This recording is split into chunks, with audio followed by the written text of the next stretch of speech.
This is Cashflow Ninja, episode 90 with Gerald Celente.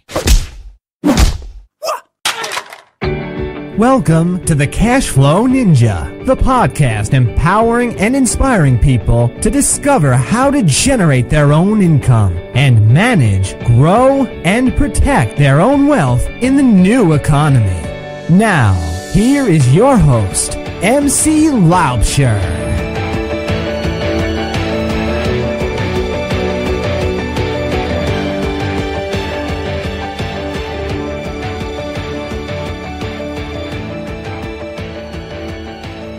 Hello everyone, MC Laubscher here, and welcome to the first episode of 2017 of the Cashflow Ninja.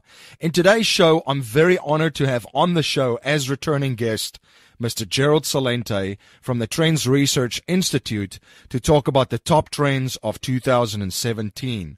If you listened to episode 19 featuring Mr. Gerald Celente, you learned how to identify, track, and forecast trends and saw what was coming in 2016.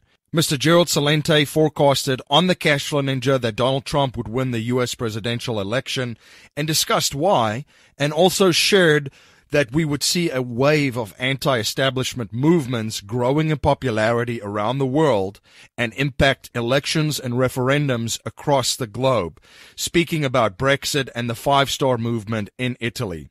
Mr. Celente also shared other trends that are now documented history. I would highly encourage you to listen to episode 19 if you missed it. Trends research analysis expert, futurist, keynote speaker, and institute director Gerald Celente is trusted by many as the foremost authority on trend forecasting, research, and analysis.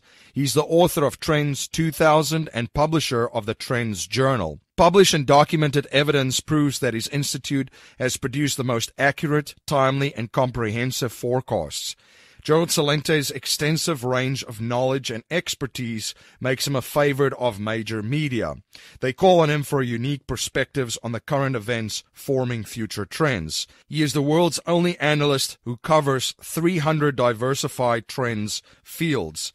As the world leader in trend forecasting, Celente, with combined resources of his Trends Institute, will analyze all the trends affecting you. Please share your feedback and thoughts on today's interview. You can let me know your thoughts on Twitter by tweeting me at MC Laubscher or by email info@cashflowninja.com.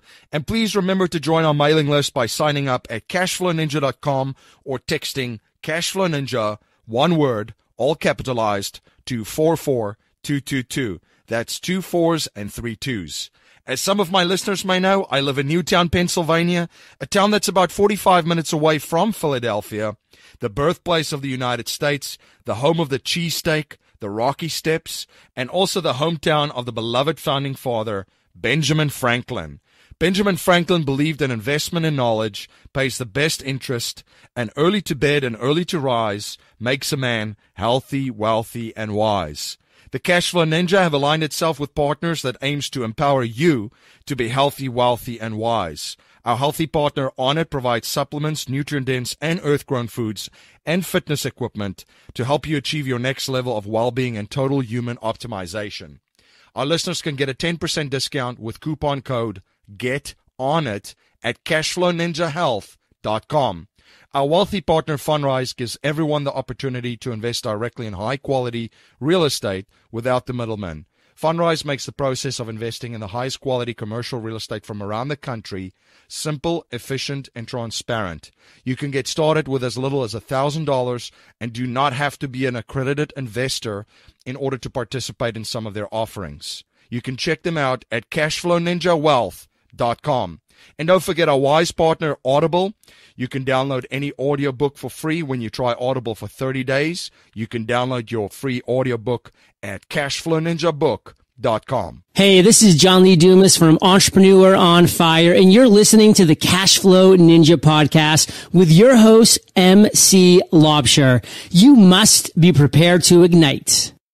Joining me is the world's top trend forecaster and editor and publisher of the Trends Research Institute, Mr. Gerald Celente.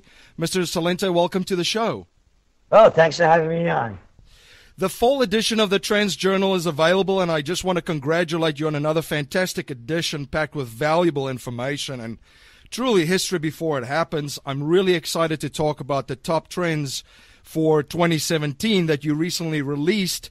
Now, the presidential reality show, a phrase that you trademarked before the reality television show champion Donald Trump announced his candidacy.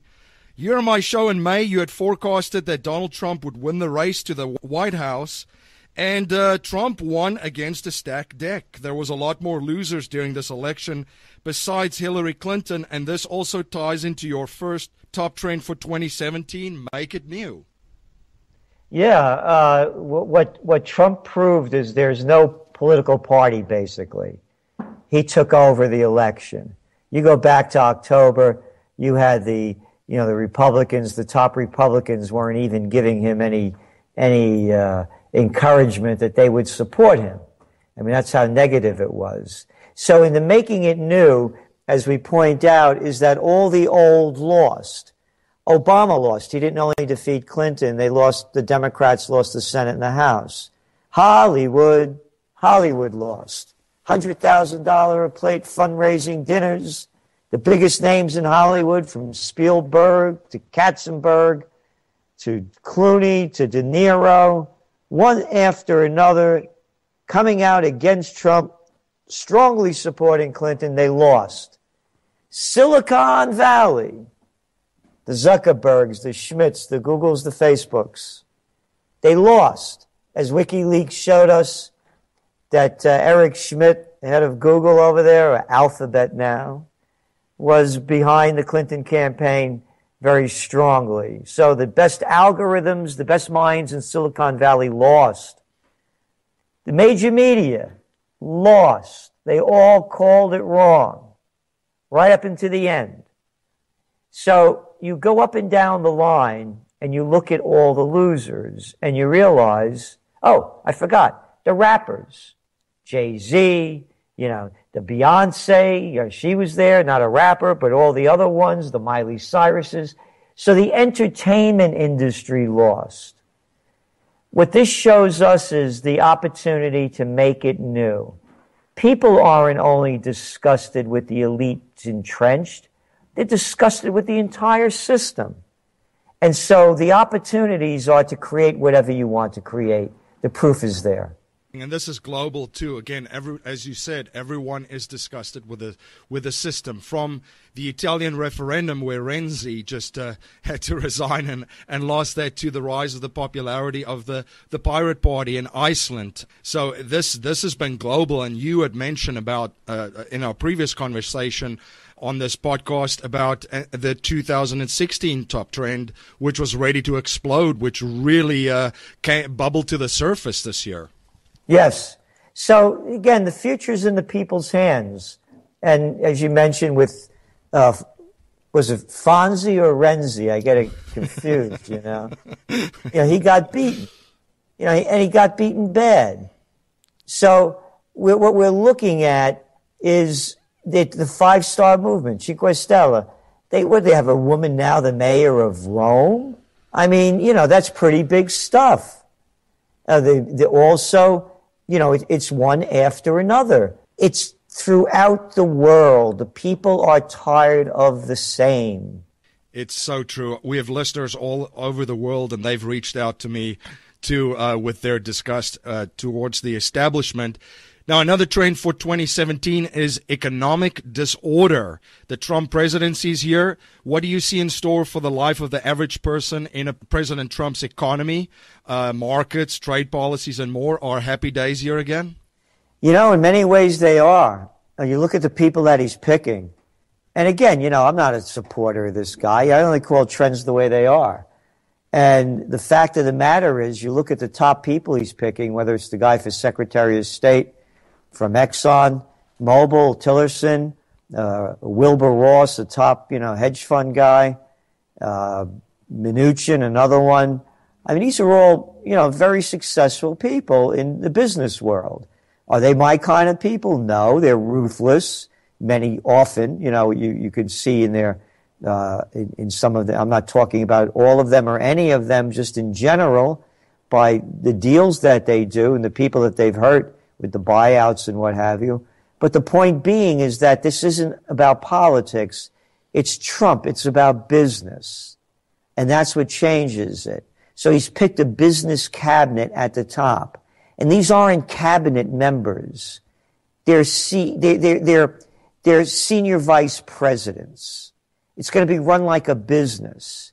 And when you have guys at the level of Ross and Mnuchin and Tillerson, these aren't political guys. They're just there to do business. So the business of America is going to go back to business where under Obama and Bush and Clinton, the business of America was bombs. Bill Clinton's wars throughout his term in Iraq, Bosnia, the Yugoslav War, George Bush's war on terror, never ending. Obama's war's been going on a total 8 years of his presidency. You look what he did in Libya, Syria. Now we're in Somalia. So now with Trump in there, he's talking about business again.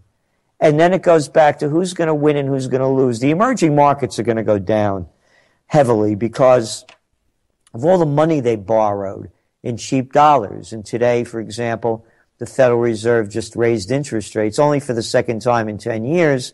But nonetheless, they're going to start seeing a stronger dollar. The dollar's at 14-year highs hitting. And the emerging markets, currencies are going down. So they have all this debt that they took out in dollars they have to pay back with more of their currencies. So it's not going to be good for a lot of the emerging markets, particularly China, where it's trying to stop capital outflows any way they can. And the yuan now is, down about a 6 or 8 year low against the dollar. So there's going to be a lot of problems in the emerging markets as the dollar gets stronger. True nostalgia is also a top trend for 2017, a trend that Trump tapped into his messaging and marketing with Make America Great Again. Can you share a little bit more about this powerful trend? Sure. It's nostalgia, as you said. And of course, nostalgia is a distorted view of history, but nonetheless, there were things that made America great. Again, when was the again? So the marketers should understand this, and that the people want a taste of the past, but to retrofit it for the future. True nostalgia, beyond the millennials, Edison bulbs, to make this thing real. When there was a different level of quality, style, elegance, grace, whether it was architecture, music, movies, behavior, whatever it might have been. So we're saying to our subscribers is, pick that piece of the past that you like and retrofit it for the future if you're in business. And playing with the theme, play the Trump card, made in America with pride. Stamp your products and promote them in that way. Another powerful trend that you and I discussed previously, too, is Rest in Peace, the Fourth Estate. The presidential reality show performance by Trump really exposed the media for what they truly are, establishment stooges. And I don't know how they can recover from this. And now they're doubling down, of course, with fake news labels and accusing the alternative media or anyone touting non-establishment lines as Russian propagandists. Are they done? They're done. And you're seeing it in the numbers. The newspaper businesses, this is not going to be a weekly. There'll be more weeklies than dailies in the future. You're seeing it with their advertising revenues going way down. I get the Wall Street Journal delivered every day along with the Financial Times and New York Times. And the Wall Street Journal in the last month, they fired so many people, they shrunk their content by about 40%. The importance of this is that I rely on information as a trend forecaster to make forecasts. Now I'm getting less and less information. So it's not as though you have more, online sites and that kind of thing. You need reporters, to do the work. And they're not doing it anymore. There are no feet on the beat, so to speak. So the Fourth Estate, and you summed it up perfectly. Them taking these stupid, cheap little shots with fake news and Russia hacking into the Democratic National Committee's emails. So they're doing anything they can to try to show that they have some kind of importance anymore, but they're dying very quickly. And it amazes me that they doubled down, too. I mean, the New York Times basically had to write a letter to their readers saying that they're going to rededicate themselves to reporting the news honestly again. I mean, it was quite shocking. Well, they haven't changed because in Monday's New York Times, they had a story, with success comes dissension from an anti-establishment party rising in Italy. On a gently curving street lined with furriers, a yellow building with a tinseled fake Christmas tree in the foyer. But unlike the real estate agents and lawyers working above and below, the employees in the second floor offices are busy managing online elections, spreading fake news, and fomenting a political revolution.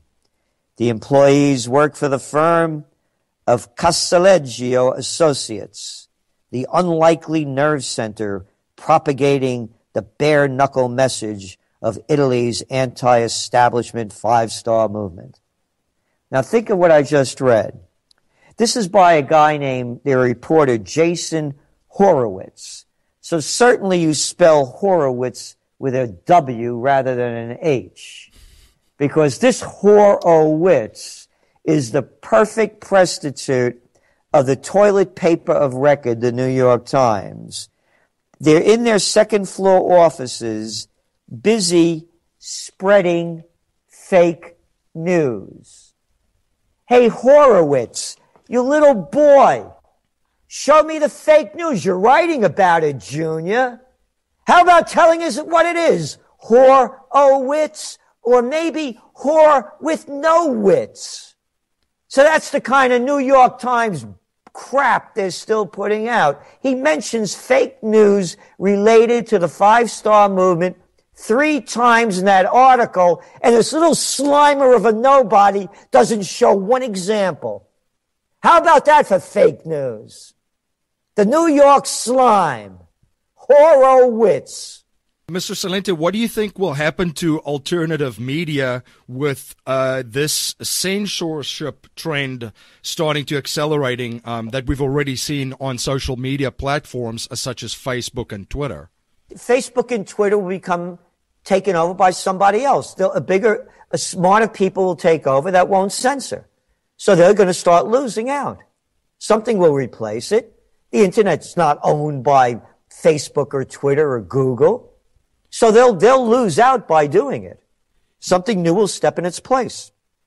I totally agree. There's already this platform called Gab that have over 1 million people just listed on their waiting list. They haven't even really totally launched. And then there's also a decentralized blockchain social media source called Steemit, where there's not any censorship. So there's already replacements moving in and stepping to fill that void, as you're pointing out. Yeah.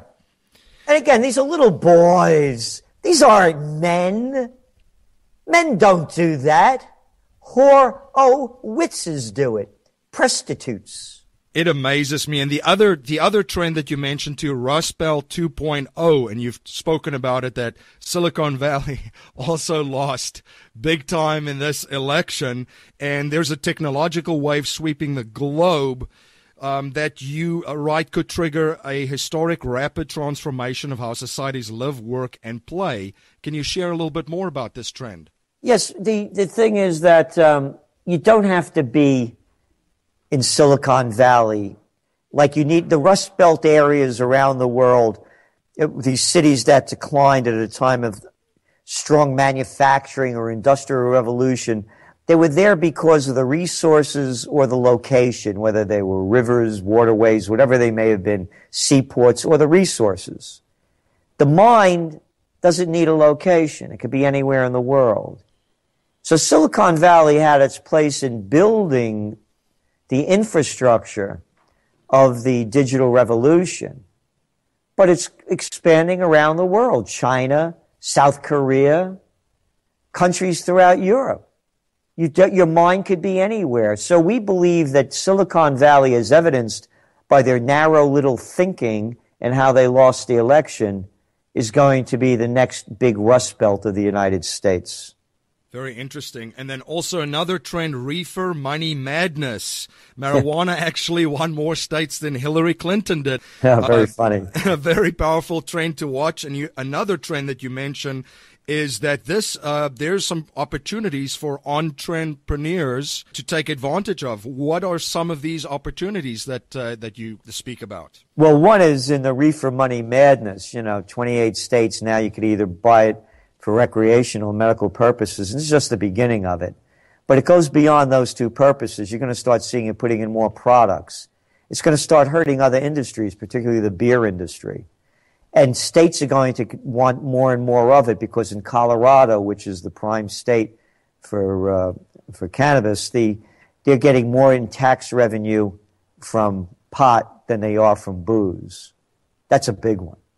So on the Ontrendpreneurs, you take all the things we talked about. If you're making a product, whether it's in the UK or US, you stamp it with made with pride in whatever country you are, and then you play the trump card for an Ontrendpreneur. And that is you start running advertisements. For example, let's say you're going to make sneakers in America, and you go where Nike's headquarters are. And then you buy up tons of radio time and TV time and paper time, newspaper time, and you start attacking the top guy, Phil Knight, for sending all those jobs overseas to get his product made by slave wage laborers and then bringing it back and marking it up to these high prices that they sell it to us for so he could become a billionaire. So you're going to buy his product or Made with Pride USA footwear? That's the kind of thing you use as an entrepreneur. Goes back to the first trend. Make it new. It's there for anybody to do. Trump proved it. They're proving it in Italy. They're proving it, as you mentioned, the Pirate Party. One after another. It goes beyond politics. It goes to products and services.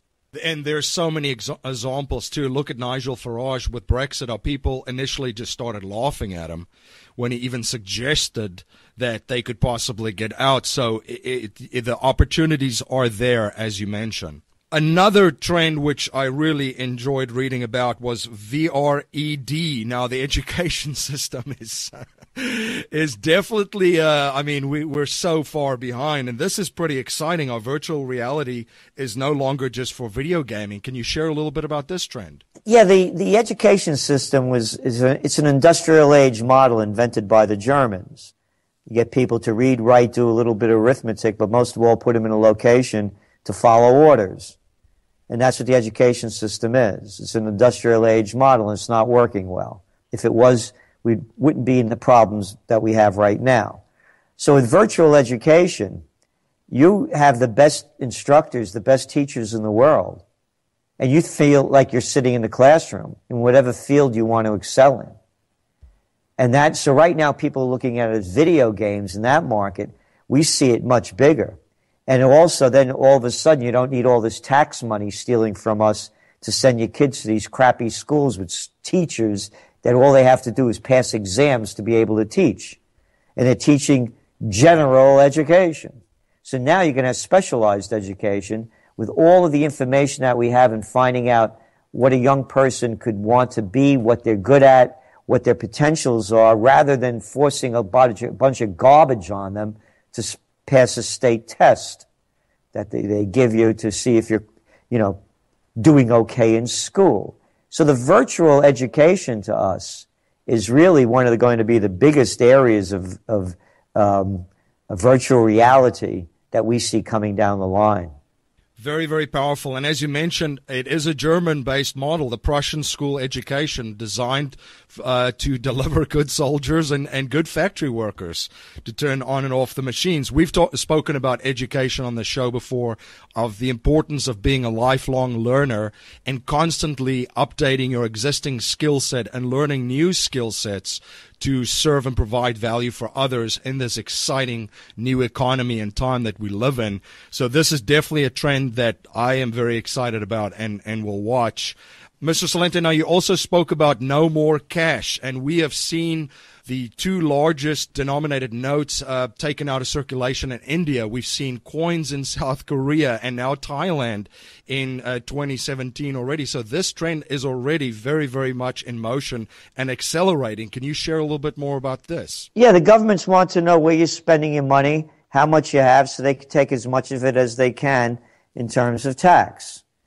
And so it's going to continue. I mean, in Sweden, they're hardly using cash anymore.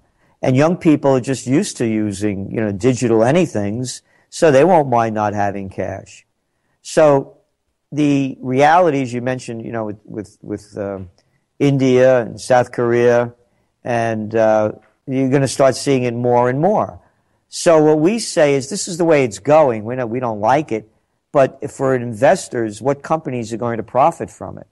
Where are you going to see growth? Who are going to be the winners in this? And also, you're going to start seeing more and more, we believe, people buying gold. And it's already happening in China. They're buying both gold and bitcoins as their currency is going down. So now, let's suppose you lived in India and all of a sudden 86% of the currency is taken off the market. What would you rather be holding, gold and bitcoins, or those rupees that you have to go turn in? And if you have too many of them, they're going to ask where you got it from, and then you're going to have to pay tax on it. So that's where we see the other side of it. Yeah, it's very interesting that basically to make the existing system obsolete just with the virtual reality education, you have to develop something outside of it that makes the current system obsolete. And it looks like that's what Bitcoin and all of these cryptocurrencies are doing as well. What are your thoughts on some of these developing cryptocurrencies and blockchain technologies? Well, the blockchain technology is real, and it's expanding into every aspect of banking and business. And the other currencies, I don't know. They could dive in a day, as we've seen with Bitcoin so many times. Now it's at a 34-month high because the Chinese are buying so much of it. So I think when you look at these things, not to put all your money into one pile, and to understand that it could shift on a dime or a day, as they did with the rupee in India. No one knew about it, and it just happened overnight.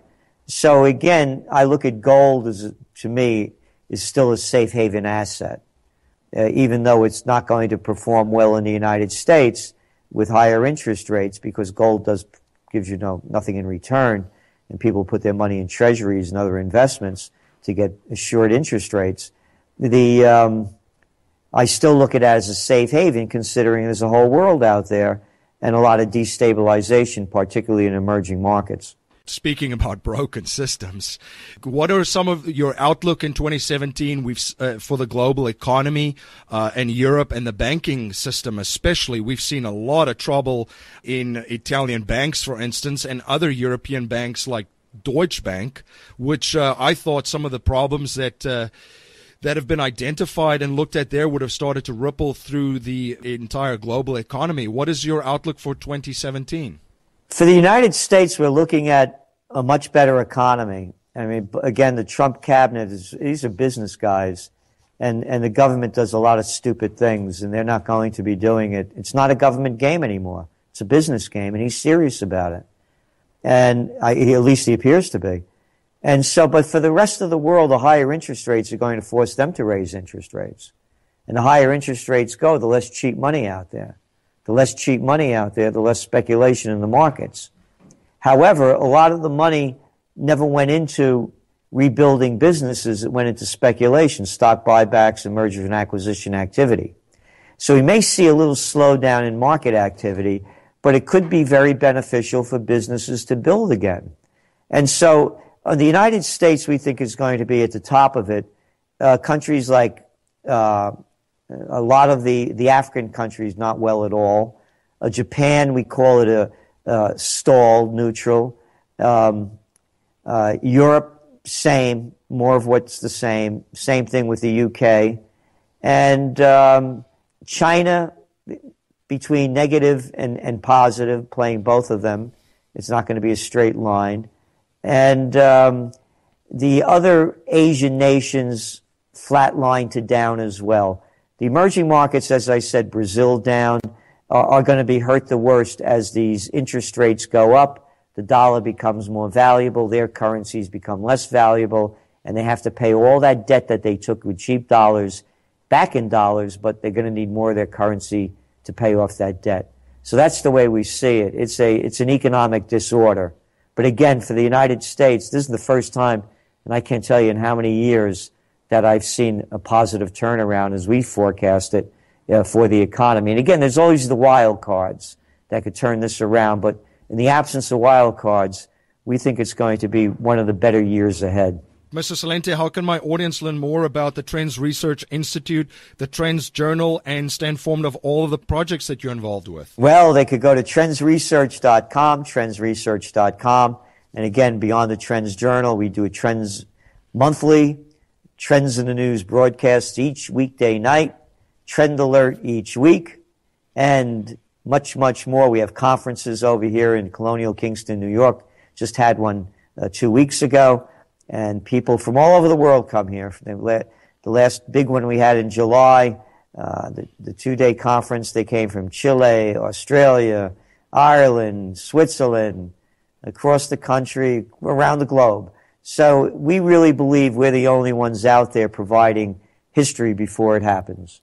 Fantastic. Mr. Celente, thank you so much for coming on the show and sharing the top trends for 2017. I wish you and everyone at the Trends Research Institute a healthy, wealthy, and prosperous 2017. And my wishes to you and all the listeners as well. And thank you so much for all that you do to keep putting out great information. Hi, this is MC Laubscher, the host of the Cashflow Ninja podcast. As you may know, I'm also the president and chief wealth strategist of Valhalla Wealth Financial. We help individuals, families, small businesses, entrepreneurs, and professionals build their wealth outside of Wall Street and help investors maximize the use of every dollar in their personal economy and boost their investment gains. We do this by combining their capital and investments with the financial vehicle of the wealthy, according to the infinite banking concept. If you are interested in learning more, you can email me at info@cashflowninja.com and I will send you a copy of Nelson Nash's book, Becoming Your Own Banker. Thank you for joining my guest, Mr. Gerald Celente from the Trends Research Institute, and myself on the Cashflow Ninja podcast today. If you like what you hear and appreciate what we're trying to build here at the Cashflow Ninja, please subscribe, rate, and review our show on iTunes and share our show with family, friends, and your network. I really have been humbled by your support and feedback. I love getting those daily emails from you. And if there's any way that I can provide more value to you and serve you better, please reach out to me at info@cashflowninja.com. Don't forget to take advantage of the offers from our partners that aims to empower you to be healthy, wealthy, and wise. Our healthy partner Honor provides supplements, nutrient-dense, and earth-grown foods and fitness equipment to help you achieve your next level of well-being and total human optimization. Our listeners can get a 10% discount with coupon code GETONIT at cashflowninjahealth.com. Our wealthy partner Fundrise gives everyone the opportunity to invest directly in high-quality real estate without the middleman. Fundrise makes the process of investing in the highest quality commercial real estate from around the country simple, efficient, and transparent. You can get started with as little as $1,000 and do not have to be an accredited investor to participate in some of their offerings. You can check them out at cashflowninjawealth.com. And our wise partner Audible offers a free audiobook download. When you try Audible for 30 days, you can download your free audiobook at cashflowninjabook.com. From everyone at the Cashflow Ninja, have a happy, healthy, wealthy, and prosperous 2017. That's our show for today, everyone. Until next time, live a life of passion and purpose on your terms. You have been listening to the Cashflow Ninja with your host, MC Laubscher, the podcast empowering and inspiring people to discover how to generate their own income and manage, grow, and protect their own wealth in the new economy. Today's show notes and resources are available on our website, cashflowninja.com. This presentation is for educational and informational purposes only. The information being presented and considered does not consider your particular financial objectives or situation, and it does not make personalized recommendations. This material is not intended to replace the advice of a qualified tax and legal advisor or other qualified professionals, and you should not use the information in place of a customized consultation with a licensed professional regarding your specific personal financial objective, situation, and needs. We believe the information provided is reliable, but we do not guarantee its accuracy, timeliness, or completeness.